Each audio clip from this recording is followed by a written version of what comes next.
यह कहानी साल 1990 की है, जब उत्तराखंड के एक छोटे से पहाड़ी गांव में अजीब और गरीब घटनाएं होने लगी थीं। गांव में पिछले कई हफ्तों से रात के अंधेरे में किसी न किसी आदमी के गायब होने की खबरें आ रही थीं। यह घटनाएं इतनी रहस्यमय थीं कि किसी को यह समझ में ही नहीं आ रहा था कि क्या हो रहा है। लोग पहले तो इस पर ध्यान नहीं दे रहे थे, लेकिन जब यह सिलसिला बढ़ने लगा तो गांव वालों के दिलों में डर बैठने लगा। गांव में एक ही सवाल था, कहां जा रहे हैं ये लोग। रात के वक्त जब आसमान में चांद की हल्की सी रोशनी होती, गांव में अचानक से एक अजीब सी खामोशी छा जाती। लोग जल्दी से अपने घरों में घुस जाते और दरवाजे बंद कर लेते। किसी ने देखा था कि रात के अंधेरे में एक काली साड़ी पहने महिला गांव के बीचों बीच घूमती रहती थी। वह किसी न किसी मर्द का नाम पुकारती और उसकी आवाज इतनी मीठी और आकर्षक होती कि कोई भी उसे नजरअंदाज नहीं कर पाता। लेकिन एक अजीब बात यह थी कि हर घर के दरवाजे पर कल आना लिखा हुआ था, जैसे कोई संदेश दिया जा रहा हो। लोग डर के मारे यह शब्द लिखते थे ताकि उस महिला को लगे कि वह आज नहीं बल्कि कल आएगी। यह सारा घटनाक्रम कुछ इतना रहस्यमय था कि गांव वालों को समझ ही नहीं आता था कि क्या हो रहा है।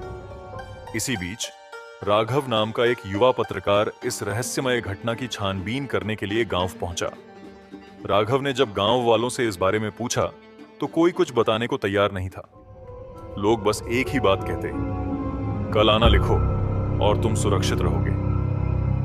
राघव ने देखा कि गांव के सारे लोग डर के मारे अपने घरों में छुपे हुए थे, जैसे वह काली साड़ी वाली महिला सच में उनके पीछे हो। उसने गांव के सबसे बुजुर्ग आदमी से पूछा, क्या है ये सब। बुजुर्ग आदमी ने धीरे धीरे बताया, यह कहानी बहुत पुरानी है। गांव में एक समय एक खूबसूरत महिला आई थी जो काली साड़ी पहनती थी। उसे सब देखकर आकर्षित होते थे, लेकिन कोई नहीं जानता था कि वह सच में कौन है। एक दिन जब वह सबको अपने जाल में फंसा चुकी थी तो लोगों ने जाना कि वह एक चुड़ैल है। वह हर रात किसी न किसी आदमी का नाम पुकारती और उसे अपने साथ ले जाती। वह आदमी फिर कभी लौटकर नहीं आता। राघव ने उसकी बातों पर ध्यान दिया और समझा कि इस रहस्य का हल क्या हो सकता है, लेकिन वह डर के बजाय अपनी रिपोर्टिंग जारी रखना चाहता था।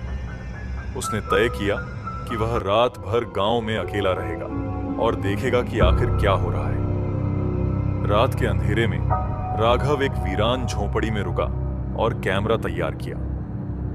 जैसे जैसे रात बढ़ी, सर्दी और घना अंधेरा बढ़ने लगा। चारों ओर सन्नाटा था और राघव का दिल तेजी से धड़क रहा था। तभी अचानक उसने दरवाजे पर हल्की सी खटखटाहट सुनी। राघव ने खुद को शांत किया और खिड़की से बाहर झांका।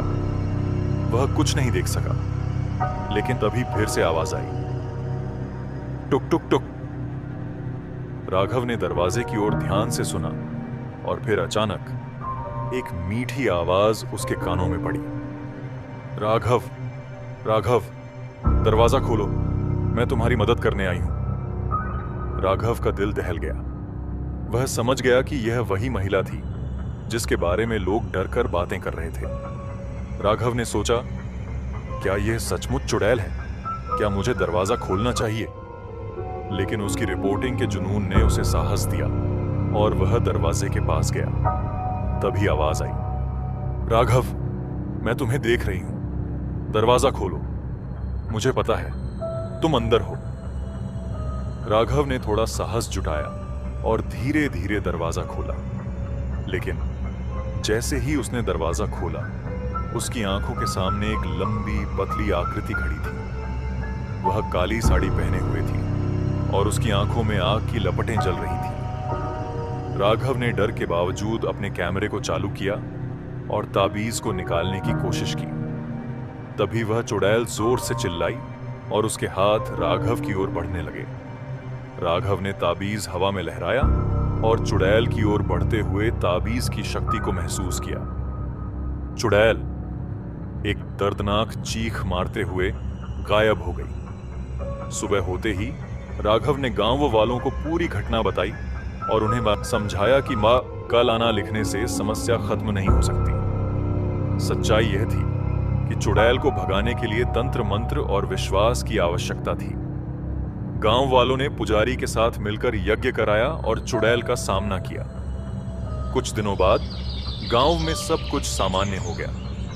राघव की यह कहानी अखबार में छपी और उसने लोगों को सिखाया कि डर का सामना करते हुए ही हम समस्याओं का समाधान पा सकते हैं।